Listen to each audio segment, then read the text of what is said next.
And strong winds are intensifying in the Western Cape, causing fires. Late last night, a major fire reportedly swept through the Nomzamo informal settlement in Strand, destroying more than 100 structures and leaving hundreds homeless. Gift of the Givers Foundation teams have been called in to assist with that, and several other fire incidents. Ali Sablay is project manager for the Gift of the Givers in the Western Cape.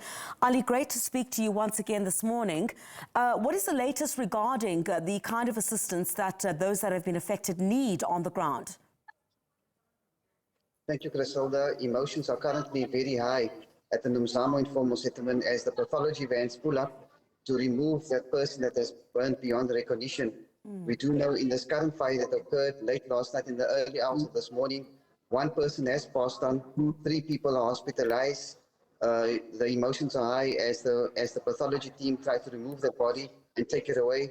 Thereafter, residents are trying to scrape through and seeing what they could save from the devastating fire that was exacerbated by strong winds. We do know, speaking to some of the parents here, schools are closing. They were preparing their children and their families to leave for the Eastern Cape. And unfortunately, all their Christmas belongings is completely burnt out. The situation on the ground is it's a very bleak situation currently. Our teams are currently on the ground engaging with the relevant authorities to provide the emergency and immediate humanitarian needs in terms of hot meals, etc. But Griselda, it's 3 fires we are currently dealing with. There was one yesterday afternoon in Klapmuts, where unfortunately one person has passed on as well.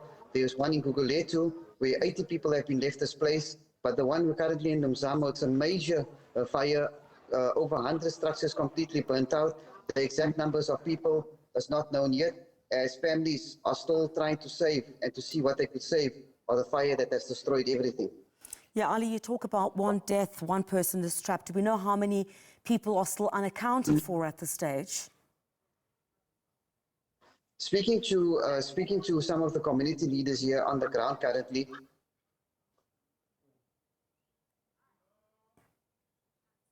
there was some confusion of some people that were working night shift, etc. So they are taking stock with the families to see if everybody's being accounted for. But we do know the officials are currently on the ground to do that relevant assessments.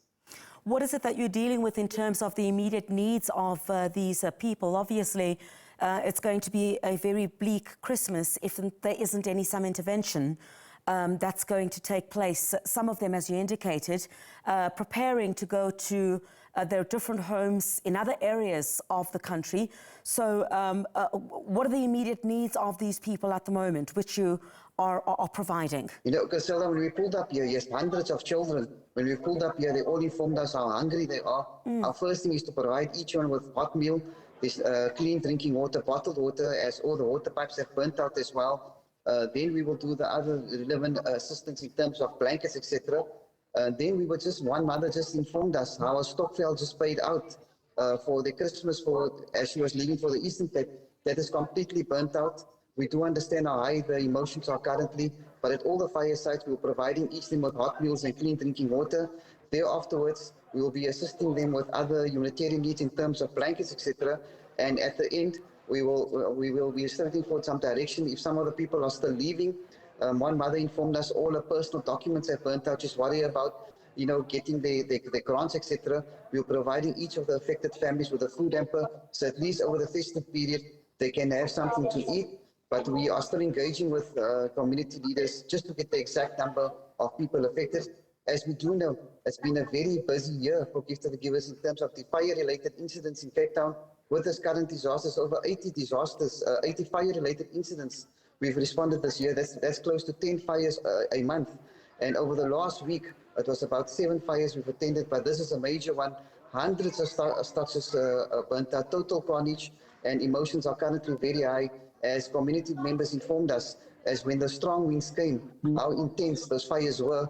Children are, they are traumatized, and we are just hoping that, those who are currently in hospital, speedy recovery, and for the families, members that must still identify their loved one that has passed on, we will see how we can assist them in terms of other arrangements.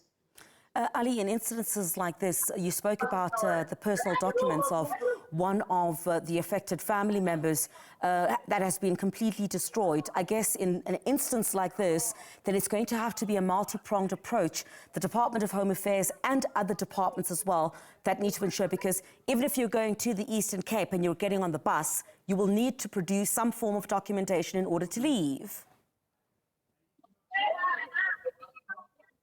You know, you can see that in this particular area, Griselda, we have been here a number of times, and people are frustrated at the moment. The population is increasing, and people are building on top of each other.